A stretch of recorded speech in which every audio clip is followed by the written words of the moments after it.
আপনি কি জানেন পুলসিরাত সর্বপ্রথম কে পার হবে? পুলসিরাত যা নির্মাণ করা হবে জাহান্নামের উপর দিয়ে।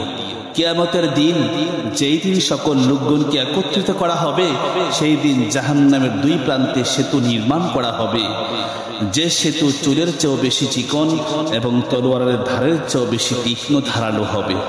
আর ওই সেতু দিয়ে আমাদের সকলকে পার হতে হবে, যদিও সে কাফের হোক কিংবা মুসলিম হোক, নেককার হোক কিংবা বদকার হোক, নবী হোক কিংবা নবীর উম্মত হোক, প্রত্যেকটি মানুষকে সে সেতু দিয়ে পার হতেই হবে।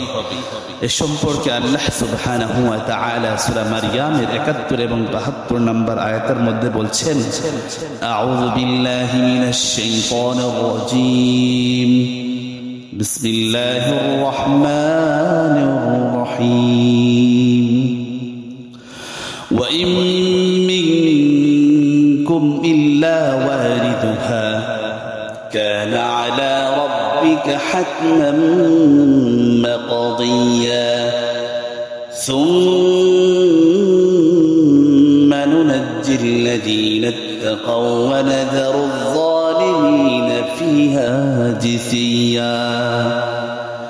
এবং এই ফুলসিরাত সর্বপ্রথম আমাদের নবী, প্রিয় নবী হযরত মুহাম্মদ সাল্লাল্লাহু আলাইহি ওয়াসাল্লাম তিনি পার হবেন, এরপর তার উম্মতেরা পার হবেন। আল্লাহ সুবহানাহু ওয়া তাআলা আমাদের সকলকে এই ফুলসিরাত পার হওয়ার তৌফিক দান করুন, আমিন।